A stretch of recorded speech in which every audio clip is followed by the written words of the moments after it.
Hey everyone, welcome back to my channel. तो आज का हमारा टॉपिक है town planning in Indus valley civilisation. पहले दिन हम लोग ने समझा था basic concept of Indus valley, geographical location, ये सब हमने आज देखा था। तो ये जो टाउन प्लानिंग का टॉपिक है ये बहुत ही इंपॉर्टेंट टॉपिक है एंड बहुत ही इनसे इंपॉर्टेंट क्वेश्चन भी बनता है। तो देखते हैं टाउन प्लानिंग कैसा था। Elaborate town planning in the Indus valley civilisation which is followed by grid system. The roads are cut in 90 degree, street lighting were found. तो अब मैं समझाती हूँ कैसा था। तो सबसे ज़्यादा विस्तार था इसका, बहुत प्रोग्रेसिव, बहुत एडवांस था, बहुत एक्सपेंसिव था। उस टाइम के कंपेयर जितने भी सिविलाइजेशन थे इंडस वैली सच में बहुत एक्सपेंसिव और सच में बहुत ज़्यादा आपका एडवांस था। हर चीज़ प्लान करके बनाया गया था, हर चीज़ में सबसे ज़्यादा डेवलप था। जैसे आपका ड्रेनेज सिस्टम हो गया, हाउस हो गया, ब्रिक्स का use, everything were good in Indus valley. ठीक है, हर चीज़ में इंडस वैली सबसे ज़्यादा वेल था। तो उसका आप देखते हैं रोड्स कैसा था। Roads are cut in 90 degrees, मतलब ऐसे जिग जैग जैसे रोड नहीं थे। ये जो रोड थे ऐसे स्ट्रेट, इस साइड से भी आओ, इस साइड से भी रोड कट है, इस साइड से भी है, इस साइड से भी, और बीच में मेन स्ट्रीट से जाके सब मिलते थे। मतलब ऐसे भी आएंगे तो इसी रोड्स में, ऐसे भी आएंगे, ऐसे भी, जैसे भी जाएंगे सबका कट ऐसा होता था कि बीच में जाएंगे तो मेन स्ट्रीट आपको मिल जाएगा। मेन स्ट्रीट में जो था वो मेन स्ट्रीट में कैसा था, मेन स्ट्रीट में बहुत सारे घर और मार्केट जो थे वो मेन स्ट्रीट के बाहर बने हुए थे सामने। ठीक है, तो अब आप अगर आप दूर से इंडस वैली को देखते तो आपको ऐसा लगता कि चारों तरफ से रोड्स है और बीच में मेन स्ट्रीट है जहाँ पे आपका मेन रोड के सामने बाजार और घर है। Street lighting were found in Indus valley civilisation, मतलब उस टाइम इंडस वैली के टाइम स्ट्रीट लाइटिंग मिलना, लैम्प पोस्ट और लाइटिंग मिलना बहुत बड़ा अचीवमेंट था, बहुत बड़ा बात है। मतलब आप सोच सकते हैं कि वो लोग, उनका थिंकिंग, उनका एडवांस, वो लोग कितने ज़्यादा एडवांस होंगे। ठीक है, हाउस जो थे, घर जो बनते थे वो प्लान करके बनाए जाते थे। बिना प्लान करके इंडस वैली में कुछ भी नहीं किया जाता था, सब कुछ वेल प्लान होता था। घर जो लोग बनाते थे वो लोग कैसे बनाते थे, देखिए, जो ईंट वो लोग यूज़ करते थे वो ईंट भी होता था आपका बर्न्ड ब्रिक्स, मतलब जला हुआ ईंट। ठीक है, जला हुआ ईंट इसीलिए यूज़ करते थे ताकि घर की मजबूती बने रहे। ठीक है, घर मजबूत हो, कोई भी किसी चीज़ से घर गिर ना जाए, घर मतलब कमज़ोर ना बने, इसीलिए वो लोग बर्न ब्रिक का यूज़ करते थे, जो ईंटें इक्वल साइज़ की होती थी। ठीक है, और देखिए जो गुड क्वालिटीज़, ईंट का जो क्वालिटी भी वो लोग चेक कर लेते थे कि ईंटा, मतलब जो जला हुआ ईंटा है वो अच्छा क्वालिटी का है कि नहीं, उससे कंस्ट्रक्शन बिल्डिंग अच्छे बन सकते हैं कि नहीं। तो मतलब आप सोच सकते हैं कि कितना ज़्यादा वो लोग डेवलप थे, उनका थिंकिंग भी बहुत डेवलप था। देखिए, सिर्फ इंडस वैली सिविलाइजेशन वाले लोग ही बर्न ब्रिक का यूज़ करते थे, बाकी जितने सारे सिविलाइज थे उस टाइम पे सिविलाइजेशन के लोग, वो लोग मड ब्रिक्स यूज़ करते थे, जो कि बहुत कमज़ोर घर, मड ब्रिक से जैसा कमज़ोर घर बनेगा, टिकेगा नहीं ज़्यादा, इस तरीके के सभी सिविलाइजेशन के लोग यूज़ करते थे, सिर्फ इंडस वैली को छोड़ के, क्योंकि बर्न ब्रिक्स उन्होंने इस्तेमाल करना सबसे पहले सीखा। ठीक है, the Indus valley people are too concern about the privacy. क्यों कंसर्न थे प्राइवेसी को लेके, कैसे कंसर्न थे वो आप देखिए। वो लोग प्राइवेसी को लेकर इतने कंसर्न थे कि around the quarter the rooms are constructed, the windows are not open into the street. मतलब क्या कि जो घर होता था वो आंगन के बीचों बीच, जो बीच में आंगन होता था और चारों तरफ से आपके घर बने होते थे, लेकिन अब आंगन में आके, ताकि कोई घुसे घर के अंदर और आंगन में आए और डायरेक्ट रूम को ना देख पाए, इसीलिए वो लोग क्या करते थे कि रूम के, मतलब आंगन के ऊपर एक सामने एक सीढ़ी होता था, 2-3 सीढ़ियाँ होती थी, वो सीढ़ियाँ चढ़ के आपको रूम तक जाना पड़ता था। क्यों, ताकि आप आंगन में कोई खड़ा होकर रूम के अंदर क्या हो रहा है ये देख ना पाए। इसीलिए प्राइवेसी इतना मेंटेन करते थे कि सीढ़ी बना के रखते थे, उस सीढ़ी से चढ़ के आपको रूम के अंदर जाना होगा। और रूम में जितने भी विंडोज़ थे, जितने भी डोर्स थे, वो सब स्ट्रीट के तरफ ओपन नहीं होते थे, ताकि स्ट्रीट से ना दिखे कि मतलब घर के अंदर क्या हो रहा है। इसीलिए किसी भी घर में विंडोज़ स्ट्रीट के तरफ ओपन नहीं होते थे। ठीक है, वाटर सप्लाई के चलते देखिए वो लोग क्या करते थे, हर घर में हैड ओन वेल्स, सबके घर में अपना प्राइवेट कुआं होता था जो आंगन में होता था। ठीक है, वो लोग प्राइवेट कुआं आंगन में बना के रखते थे। सब क्लीन, मतलब हाइजीन बहुत मेंटेन करते थे, इसीलिए majority of the houses have separate bathing areas.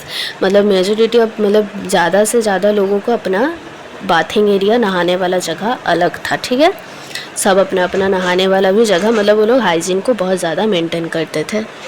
तो नेक्स्ट देखते हैं ड्रेनेज सिस्टम कैसा था। ड्रेनेज सिस्टम जो था हड़प्पा का, वो सबसे ज़्यादा पूरे वर्ल्ड में सबसे ज़्यादा एडवांस था और सबसे ज़्यादा बेस्ट माना गया। कैसा कैसा था देखिए, जो ड्रेनेज सिस्टम था, ताकि घर का जितना वेस्ट पानी है, जैसे गंदा पानी हो गया, कपड़े धोने का बर्तन, वो सब जो गंदा पानी, वो सब वेस्ट पानी को घर से बाहर निकालने के लिए वो लोग घर के बाहर ड्रेन्स बनाते थे। जो ड्रेन्स बनाते थे वो बहुत मजबूत क्वालिटी के मटेरियल से बनाते थे, ठीक है।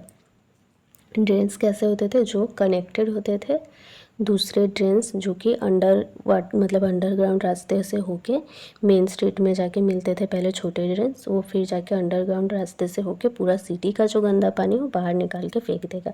इतना ज़्यादा एडवांस था ड्रेनेज सिस्टम, और ये लोग इतना ज़्यादा हाइजीन को मेंटेन करते थे, इसलिए ड्रेन जब बनता था तो उसके ऊपर मतलब बड़ा बड़ा ईंट से जो स्लैब बनता, उस स्लैब को चढ़ा के रखते थे, उसके ऊपर ऐसे करके ब्रिक को दे, मतलब ये जो ड्रेन हुआ उसके ऊपर स्लैब को चढ़ा दिया। क्यों?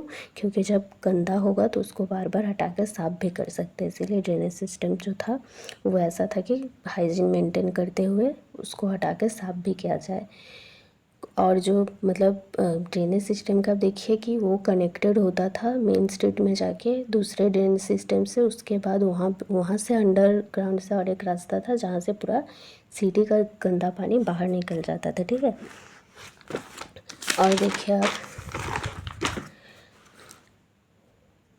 देखिए और कैसा था, किस मटेरियल से बना होता था। जिप्सम, मोर्टार, लाइम, ये सब जो गुड क्वालिटी के मटेरियल होते थे इससे बने होते थे, ठीक है।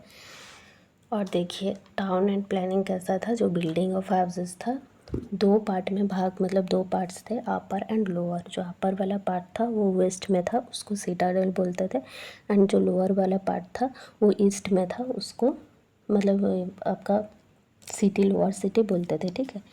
अपर वाला पार्ट में क्या होता था, अपर वाला पार्ट में आपका एडमिनिस्ट्रेटिव बिल्डिंग्स हो गया, ग्रैनरीज हो गया, पब्लिक, ये सब सारी चीज़ आपका ऊपर वाला पार्ट में आता था वेस्ट में, जिसको सिटाडेल कहा जाता था। और नीचे वाला पार्ट में तो नॉर्मल लोग रहते थे। देखिए मैंने यहाँ पे बनाया, ये मान लीजिए ये वाला ऊपर में ऐसा थोड़ा सा शेप दिया हुआ आपका अपर सिटी, मतलब अपर सिटाडेल, इसको सिटाडेल कहा जाता था, जो देखने में ऐसा होता था थोड़ा सा ऊँचा। और लोअर सिटी इससे थोड़ा नीचे, मतलब लाइक अ स्टेज, थोड़ा सा स्टेज जैसा ऊंचा किया जाता था, और जिसमें आपका एडमिनिस्ट्रेटिव जितना बिल्डिंग्स हो गया, ऑफिस वर्क्स हो गया, ये सब होता था। ग्रैनरीज मतलब वो आपका फूड कलेक्शन, आहार भंडार, ये सब रखा जाता था। हाँ, इसमें लेकिन कॉमनर पीपल नहीं जा सकते थे, इसमें सिर्फ ऑफिस वर्किंग जो लोग इस काम से रिलेटेड थे वही जा सकते थे, और कॉमनर पीपल के लिए तो लोअर सिटी था ही। तो ये था आपका हड़प्पा का टाउन प्लानिंग पूरा। टाउन प्लानिंग में आपका ड्रेनेज सिस्टम, घर, उसके बाद ये वाला आपका सिटाडेल, ये सब आएगा। तो ये सब पॉइंट बना के आपको लिखना है हड़प्पन का टाउन प्लानिंग। अच्छा, अगर आप चाहें तो आप, ये मैंने पूरा नोट्स ही बना के रखा है, मतलब मैंने लिखते लिखते नोट्स ही बना दिया था, ठीक है।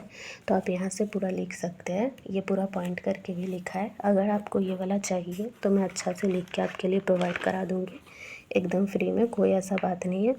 और इसको मैं अगर आप चाहे किसी भी टॉपिक हो उस पर आप मुझे कमेंट करिएगा कि मुझे इस टॉपिक से रिलेटेड वीडियो चाहिए, इस टॉपिक से रिलेटेड क्वेश्चन आंसर चाहिए, हिस्ट्री का कोई सा भी टॉपिक हो, मैं उसके ऊपर आपके लिए वीडियो भी मैं ऐसे समझा भी दूँगी और नोट्स भी प्रोवाइड करा दूँगी। देखिए क्योंकि मुझे सिर्फ हिस्ट्री पढ़ाना अच्छा लगता है, पढ़ाने का शौक़ है और कुछ नहीं। तो अगर आपको मेरी वीडियोस अच्छी लगे तो आप लोग मुझे लाइक एंड शेयर कीजिएगा मेरे चैनल को, ठीक है।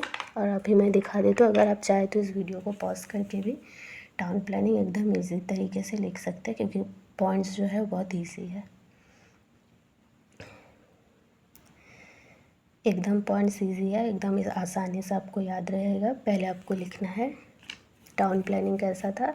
ग्रिड सिस्टम में था, रोड्स कट इन 90 डिग्रीज में कट होता था, क्या मिलता था, स्ट्रीट लाइटिंग मिला है, ठीक है। हाउस प्लान करके बनाया गया था, किस तरीके के ईंटें होते थे, बर्न ब्रिक्स होते थे, साइज़ में एक होते थे, क्वालिटी के गुड होते थे, जो बिल्डिंग्स के काम के, ऐसे याद रखिएगा छोटा छोटा पार्ट में, फिर आप ऐसे ही लिख पाइएगा।